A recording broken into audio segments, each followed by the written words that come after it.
Alright everyone, hello, it's UnsungNPC, finally back here with another class video for Pillars of Eternity. I'm sorry there was such a big break in between these. I've had pretty bad allergies for a number of days. It's been really annoying. But we're here now. And we're here to go over the Paladin class.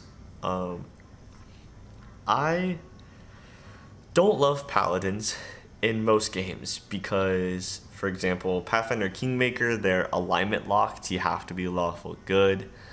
In D&D, the tabletop, you have to follow some kind of oath. And in this game, it's no different because what you have to do is follow a certain personality disposition. And putting points into dispositions that are your anti-dispositions is going to negatively impact your powers. So we don't want that. It makes it kind of tricky. I think the best way to avoid that is to just pick a paladin order that caters to how you usually play games in RPG games, or how you want to play your character. I try to pick one that would fit me personally, like in real life, because I want to play that way, and it ends up working out pretty well, especially since, honestly, I think Paladin, I wouldn't say it's one of the more fun classes, but I would say that it's definitely one of the most powerful classes in this game. So let's take a look at some stuff. High endurance, high health, average accuracy, very high deflection. Bonuses to lore and athletics, which are two very nice skills. And then you have faith and conviction, which is a bonus to your defenses based on your disposition reputation. So we'll kind of get into what that means. Areas of focus: major support, minor defense, supplemental, strike. Honestly, that's very, very accurate because paladins can support the heck out of people. I think Pathfinder does okay. I think paladins are okay support. They're more tanky than anything, very self-sufficient. But paladins in Pillars are so good at supporting, like really, really good at it. And I love the Paladin class because of that. So we're going to kind of go over these different Paladin orders here. I want to make sure I didn't skip anything. Okay, cool. So your Paladin order, they have 5 options here. And the plus sign by any personality is dispositions they favor, and any minus signs is dispositions they don't favor.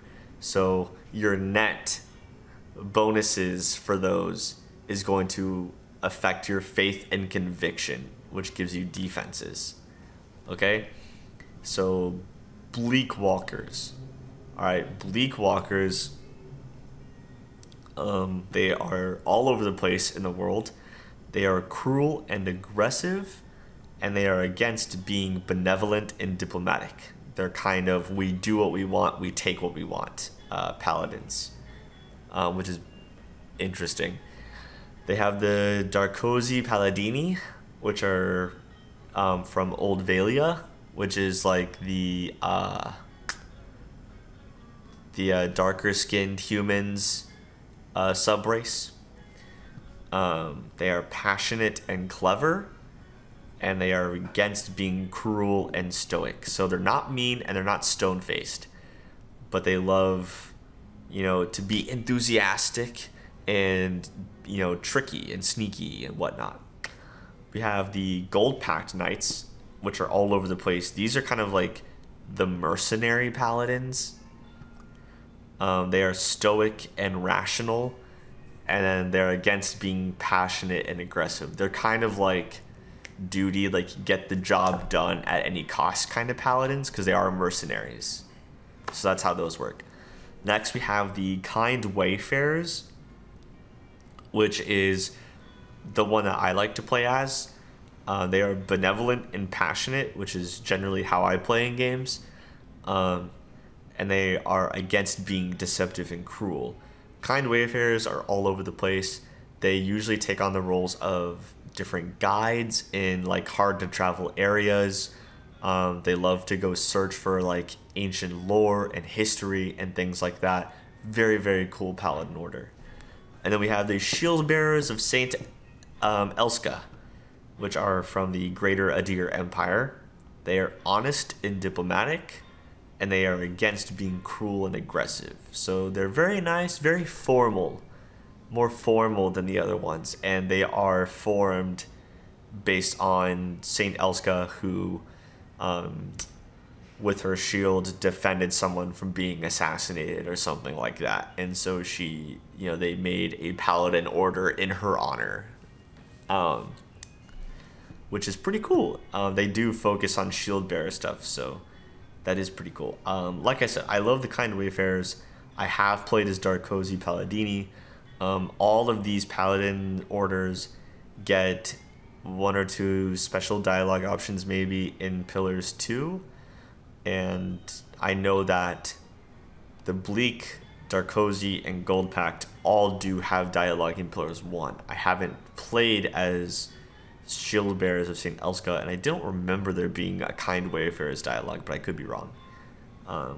So if you like it for flavor, then those are good too. But they're kind of cool. I like that they kind of give you like more of a background about what your character is and whatnot. So,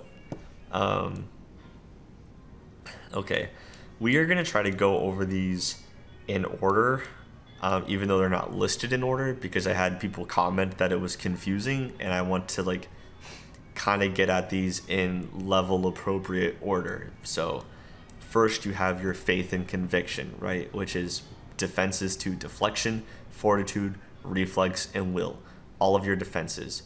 And a bonus or penalty is applied based on your dispositions. So if you're a shield bearer of St. Elska and you have 1 point in honest, 1 point in diplomatic, and then like 2 points in cruel and 1 point in aggressive, you're going to have penalties to your faith and conviction. So you have to be careful about these personality dispositions, and there's no telling which dialogue options contribute to which disposition. There's no setting for that. There's no way to know. You kind of just have to role play it the best you can. But I think it makes it kind of fun. Also at level 1, Lay on Hands is a available choice. It's obviously just a heal that goes over 5 seconds. Very nice heal, can be increased. Very fun. You've also got Flames of Devotion, which is a full attack ability, so you'll activate it and use it on an enemy, and it makes your it gives you plus 100% damage as burn damage. So you have your attack damage and then the burn damage. Honestly, Flames of Devotion is like one of the best abilities, I think, in this game, and something you will use all the time if you're a paladin. All the time. And it works with ranged weapons as well. You don't have to use melee on Flames of Devotion. It looks like a sword, but you can totally be a ranged paladin. I've played a ranged paladin, and it was awesome. Especially if you focus on auras and passives that are like healing and support things, you can kind of do those from the back line and then use Flames of Devotion at range, which is really, really cool. So next we're going to look at these kind of like talents that go for the different paladin orders. All right, so if you're the Gold Pact Knights, you get Enduring Flames, which alters your Flames of Devotion. So it gives you additional fire damage over time on top of the initial burn damage that you did in the attack, which is pretty sweet. ability. I haven't played Gold Pack Knights before, but that sounds pretty cool. They also get Bond of Duty. So it's a modified version of the Liberating Exhortation ability. So we'll go over that when we go over that ability specifically, because that's like a higher level ability that we haven't gone over yet, but we'll get there. The Black Path is the Bleakwalker's ability. And when Paladin defeats an opponent, nearby enemies become frightened. That's a terrifying passive, and it just happens every single time you knock someone. Every time you kill someone, you have a chance of making everyone frightened, which is just honestly crazy. Sorry.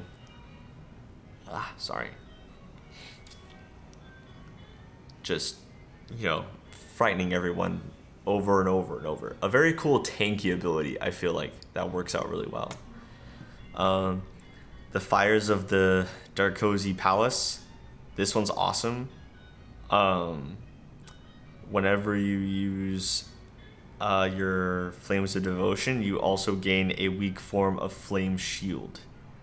So this one works well if you're like a melee paladin, or if you're a ranged paladin and want something to defend against melee people coming up and attacking you. What happens is it gives you +5 damage reduction against freeze, and it deals damage when you're hit by a melee attack, which is pretty cool. And then you've also got Deep Faith, which alters Faith and Conviction, which just grants an additional little bonus to your Faith and Conviction ability there. So just more to your defenses, which is pretty cool. I want to see if I can find the other... Whoa. Okay. Here we go. Let's take a look at this. Oh, yes. This one's great. Strange Mercy. I love this ability. This is part of why I really wanted to be the Kind Wayfarers, because I love playing support characters. When the Paladin defeats an opponent, nearby allies gain endurance.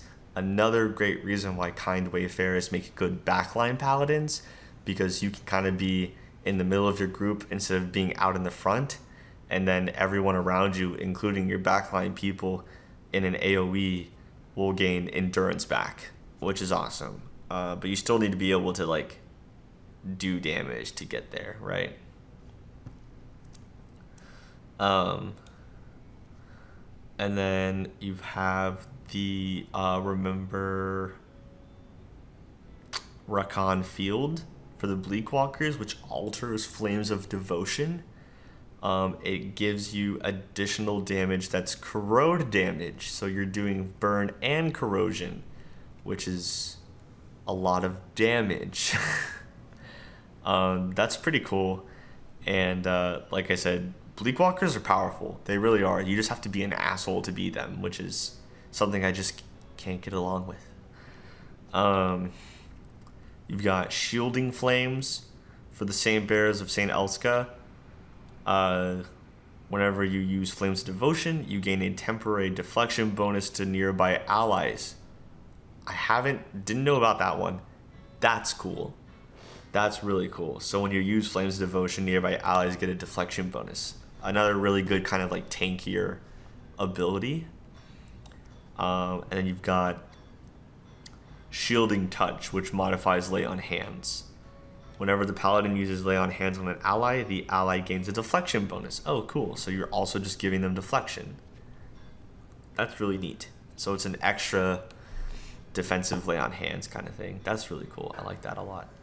The Sword and the Shepherd, I could have sworn this was Kind Wayfarers only. I don't know if they mislabeled that, but I'm pretty sure this is Kind Wayfarers, because I remember using this a lot, which is like when you use Flames of Devotion, you heal endurance in nearby allies. So like the trick would be to get an opponent almost dead, use Flames of Devotion, which heals your allies, and then when that opponent also dies, then it heals your allies again because of Strange Mercy, So that kind of like wompo combo for the kind wayfarers was something I really enjoyed playing. So that's cool. You've got Intense Flames here, which gives you 50% more damage bonus to your Flames of Devotion, which is good. And you've got Untroubled Faith, which is the Paladin's beliefs become more than just a sum of his or her actions, negating reputations that negatively influence faith and conviction. So you can take this if you want to be a good guy Bleakwalker, or something like that, or an asshole kind wayfarer. I still think roleplay wise it kind of breaks the immersion a little bit, but you should be able to do what you want. You know? Okay. Let's go back and take a look at these auras here, because they have these level 3 auras. You've got Zealous Charge, Zealous Focus, Zealous Endurance. They are friendly auras that go around you, obviously. Zealous Charge gives you move speed and defense when you're disengaging. That's for all of your allies. Focus gives everyone accuracy. I use this one all the time. And then Endurance gives everyone damage reduction. I feel like Endurance is great for a frontline paladin, and the accuracy is good if you're using a ranged paladin. I've never made a character that would ever use Zealous Charge. I try not to disengage from enemies if I can. If I'm using a rogue or something I haven't even engaged in the first place. So, yeah, but there you go. Okay. And then we've got Liberating Exhortation. Commands an ally to summon all their strength in order to temporarily ignore existing hostile effects. Okay? So this allows you, you use this on a friendly unit and they can resist hostile effects and get them taken off. This works really well for people who got mind controlled or charmed or whatever. So that's a really nice ability to have. You should take that. It's a good one. Going back to, where is it? Bond of Duty. When you use Liberating Exhortation, you also grant them defense against charmed attacks, defense against confused attacks, and defense against dominated attacks. So they also gain a defensive bonus preemptively when they use it on someone, so they don't get brainwashed again. So that's cool. And then you've got here Sworn Enemy. So Sworn Enemy is a pretty awesome ability. Marks an enemy. These are the same. It's still that copy thing again. Marks an enemy as the focus of the Paladin's Righteous Fury, granting accuracy and damage against the target. So Sworn Enemy is cool. So when you do it, you're getting accuracy and damage bonus against them. There's a Paladin companion in the game who, when she uses Sworn Enemy, she also deals fire damage to them, I believe, which is crazy. So that's cool. After that, you've got these other exhortations: Hastening, Reviving, Reinforcing. Reinforcing gives them deflection. Reviving allows them to revive a unconscious ally. I always take this. I always use it if I'm a support paladin. I've never used Reinforcing Exhortation. You only have so many like points you can put into like different talents and abilities, you know. But that one seems cool too, especially since it's like 15 deflection. And then Hastening gives them attack speed, which also seems pretty cool. So Righteous Soul is just a passive for the paladin. They gain bonuses to poison and disease, as well as charm, dominated, frightened, and terrified effects.